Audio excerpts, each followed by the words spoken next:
Good day. My name is emakhiomhe. I'm one of the faculty of the DBA for your set M1 S7.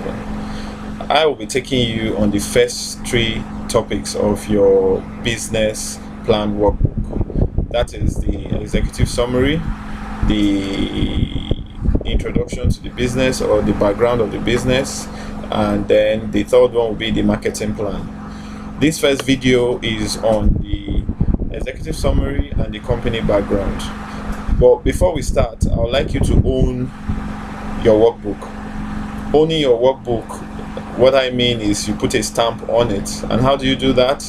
On the first page, there's a column there for you to put what the name of your company is and who prepared this plan. So if you've not done that, you can put this video on pause and go and do that now. Then when you finish, you can come back. I'll be waiting for you. I hope you've done that. So now let's go straight ahead. Starting with the very first one, which is the executive summary. I won't dwell much on this because you don't have much to do right now on the executive summary. You'll be working on that at the end of your workbook. It is what you write at the end. It is simply a summary of everything that you've done in your workbook, most times if possible on one page. So you are summarizing your entire workbook on one page, and you can't do that at the beginning. You do the summary at the end when you've written something to be summarized. That's the executive summary, and just like the name says, it's a summary, and that's one. Two is chapter one. Chapter one is about the company background. It's a introduction to your business for anybody that wants to know about your business, be it the bank, the investor, your partner, or even yourself. It gives you an idea and an insight into your business. It is also where you define your business. So everything we're talking about here is just creating a framework for what your business will be riding on. So the first thing there is the description of the business, and just like the name is, you are expected to just describe the business. No professional touch needed here. You are just supposed to just talk about it as it comes to your mind, or you talk about it from your heart. This is what my business is. This is what it's about. This is what we do, and this is how it's going to be done. After that, you talk about your vision and your mission statement. Your vision is actually your outlook for your business, where you see your business in the near and in the far future, where you are going to. You are telling someone your journey. I can see 100 years into the future, where this my business shall be what every other individual on the face of this earth will be talking about, or it would have affected XYZ number of lives, or this is what I want to achieve. A vision, you can say your vision is more like your purpose. What's the purpose of your business? Once you can sit down and define a purpose for it, then that is the journey you are about to embark upon. Once you have clearly stated the purpose of your business, the next thing you go on to is your mission. You have a vision, you know where you are going to. So a mission is now the journey, the route you have taken on this journey. And that is summarizing what you call your mission statement. It simply clarifies what business you are in, what your business goals are, what your objectives are, what is the core purpose of your business, then the reason behind your guiding principles. Once you can define all this and then you summarize all of them, you have your mission statement complete. Always note, different people with their different mission and vision statements.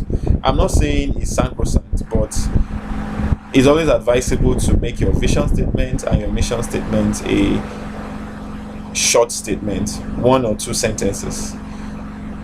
You don't have to get that immediately. You can work on it over and over and continuously over time until you get it right, but always work towards keeping it short so that everybody remembers, including you.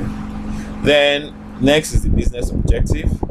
The business objective just defines what you want to achieve over a short period of time. It is more like breaking down your mission statement into short, achievable timelines. For example, you want to leave this place where I am now and go to 5 bus stops from here.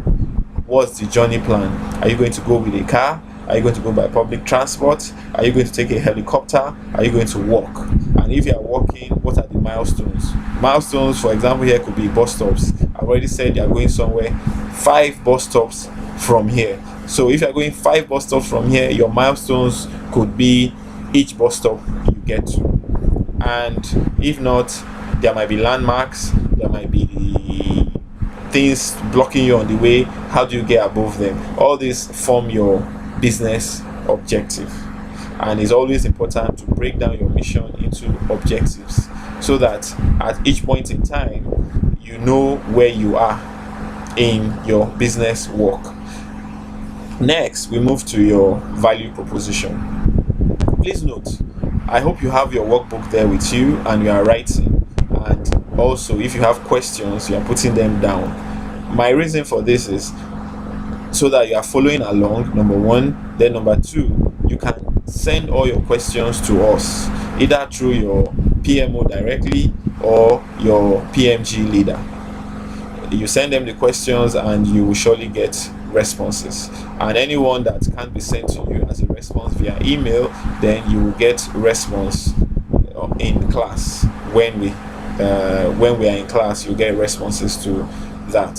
So next is your value proposition. That's, we are still on page 6, item 1.4. Your value proposition is something that just defines your uniqueness as a business. What is it you are doing that makes you stand out?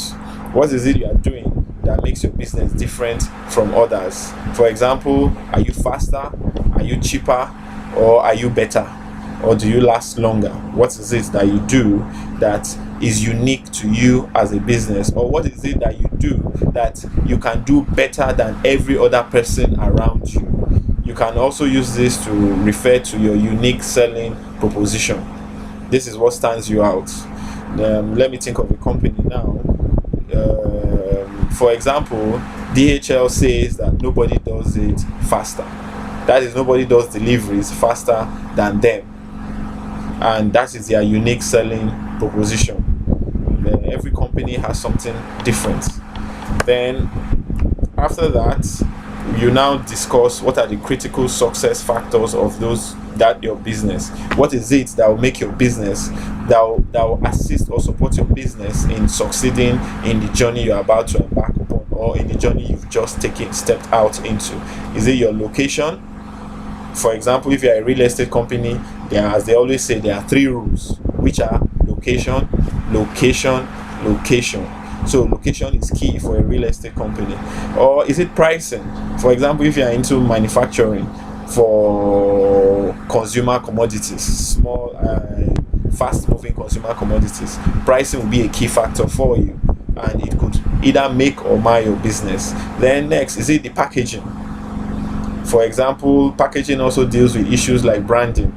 Branding, now I'm talking about a situation like an MTN. Nowadays, when you see yellow, I'm sure one of the things you think about is MTN. Then is it the hygienic environment where you produce your item? Is it the endorsements you get?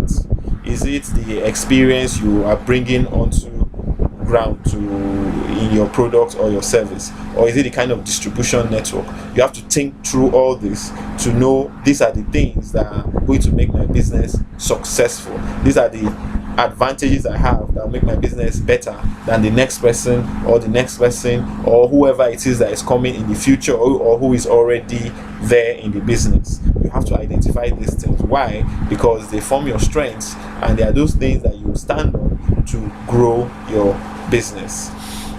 While you are talking about those exciting and wonderful things that makes your business excellent, stand out, successful, grow forever, and leave a legacy and all that, don't forget that every business comes with its challenges.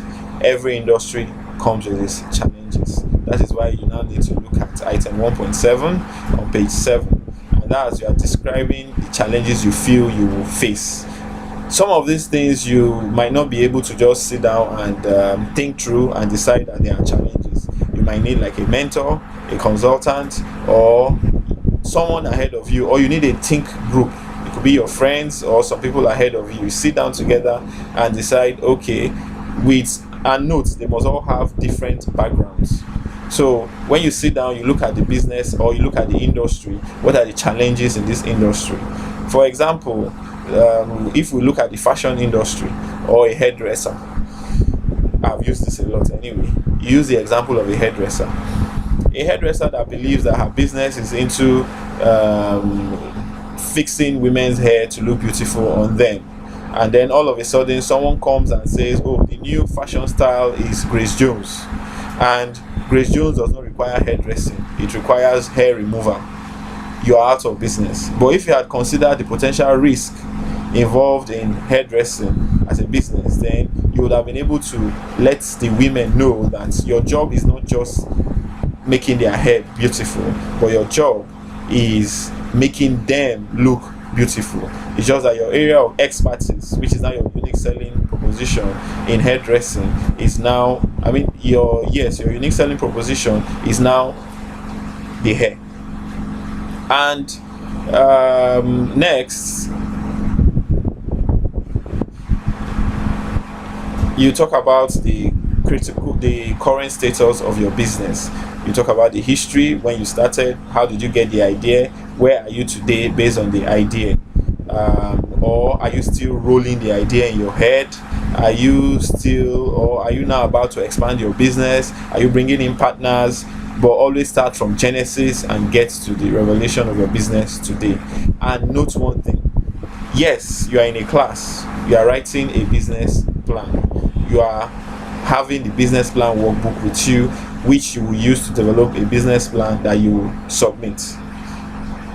That business plan is still yours, and so you can only but do one thing: be honest, because you are talking to yourself, you are planning for yourself. So always make sure anything you write in that plan is in all honesty.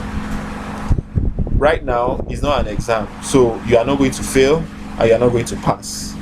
But if you write a very bankable and successful business plan, of course you will not just pass, you will pass with flying colors. Next, you talk about the potential challenges in the business. What are those things you see? Oh, okay, sorry, I've already talked about that. That's where we are. I think that's where we stop. Thank you. By the next chapter, I'll be talking about the marketing and all the things you need to do in marketing your business via the workbook. Thank you.